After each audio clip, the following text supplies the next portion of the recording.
មិនមែនជារឿងខ្មាស់អៀនឡើយសម្រាប់សុភាពនារីបាទពីបញ្ហាមករដូវអ្នកជំនាញបានលើកយកអាហារទាំង4ប្រភេទគួរជៀសវាងនៅពេលដែលសុភាពនារីទាំងឡាយបាទចង់បរិភោគគឺកុំបរិភោគឲ្យសោះវាអាចប៉ះពាល់ដល់សុខភាពយ៉ាងធ្ងន់ធ្ងរបាទបងប្អូនដឹងហើយប្រិយមិត្តបាទសុភាពនារីក៏ដឹងដែរថាការមករដូវគឺជារឿងមួយដែលជាធម្មជាតិរបស់នារីគ្រប់រូបប៉ុន្តែក្នុងនោះការហូបចុកអាហារផ្សេងៗអ្នកជំនាញគឺបានលើកយកអាហារទាំង4ប្រភេទនេះគឺកុំហូបឲ្យសោះគឺជៀសវាងឲ្យឆ្ងាយបើមិនចង់មានការឈឺចាប់តើសុភាពនារីមានដឹងទេពេលអ្នកមករដូវហេតុអ្វីអ្នកចង់ញ៉ាំគ្រប់ពេលវេលាអាចនិយាយបានថា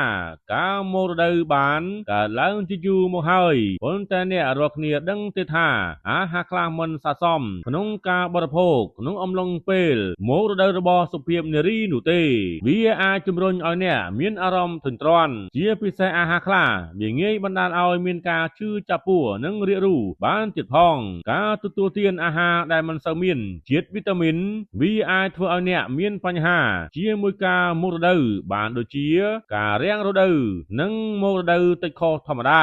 ការញ៉ាំអាហារដែលមានជាតិវីតាមីនច្រើនវានឹងសម្រួលដល់ការមករដូវធ្វើឲ្យមានសុខភាពល្អមានអារម្មណ៍ស្រស់ស្រាយនិងកាត់បន្ថយការឈឺចាប់ជាដើមសុភាពនារីគ្រប់រូបគួរតែជៀសវាងអាហារ4ប្រភេទដើម្បីឲ្យការមករដូវរបស់អ្នកមានភាពល្អប្រសើរនិងគ្មានការឈឺចាប់អាហារទាំង4មុខដែលគួរជៀសវាងពេលមករដូវរួមមានទី1អាហារដែលមានរសជាតិហឹរតើមានសុភាពនារីណាខ្លះដែលចូលចិត្តញ៉ាំអាហារប្រភេទនេះក្នុងអំឡុងពេលមករដូវកាន់តែហឹរអ្នកកាន់តែចូលចិត្តវាប៉ុន្តែតើអ្នកដឹងទេថាអំឡុងពេលមករដូវប្រព័ន្ធរំលាយអាហារនិងមានរោគសញ្ញាចាប់ផ្ដើមវិលបណ្ដាលមកពីអរម៉ូនប្រូស្តេក្លែនឌីនវាបណ្ដាលឲ្យឈឺពោះខ្លាំងអំឡុងពេលមករដូវទី2អាហារកែច្នៃមានមនុស្សជាច្រើនចូលចិត្តញ៉ាំអាហារកែច្នៃអាហារកែច្នៃមានដូចជាសាច់ក្រកបន្លែកំប៉ុងផ្លែឈើក្រៀមនិងសាច់ញាតិជាដើមតើសុភាពនារីទាំងអស់គ្នាដឹងទេថាអាហារកែច្នៃមានជាតិសូឌីយ៉ូមខ្ពស់ជាងអ្វីដែលមនុស្សគ្រប់គ្នាគិតទៀតការទទួលទានអាហារដែលមានជាតិសូឌីយ៉ូមខ្ពស់បណ្ដាលឲ្យរាងកាយស្រូបយកទឹកច្រើននិងបណ្ដាលឲ្យហើមរួមទាំងអាចមានការឈឺចាប់និងរឹងនៅជុំវិញសូដនការហើមពោះនិងឈឺពោះកាន់តែខ្លាំងដូច្នេះសុភាពនារីគួរជៀសវាងទទួលទានអាហារប្រភេទនេះក្នុងពេលមានរដូវហើយងាកមកផ្ដោតលើការបរិភោគអាហារដែលចម្អិនស្រស់ៗគឺល្អជាង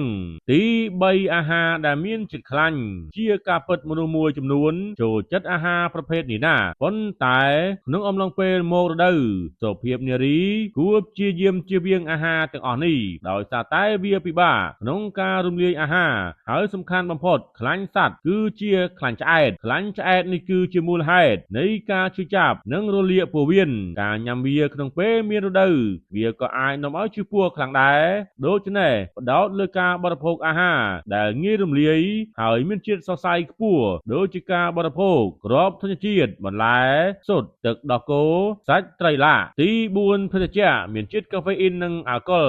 តើសុភាពនារីទាំងអស់គ្នាដឹងទេថាភេសជ្ជៈដែលមានជាតិកាហ្វេអ៊ីន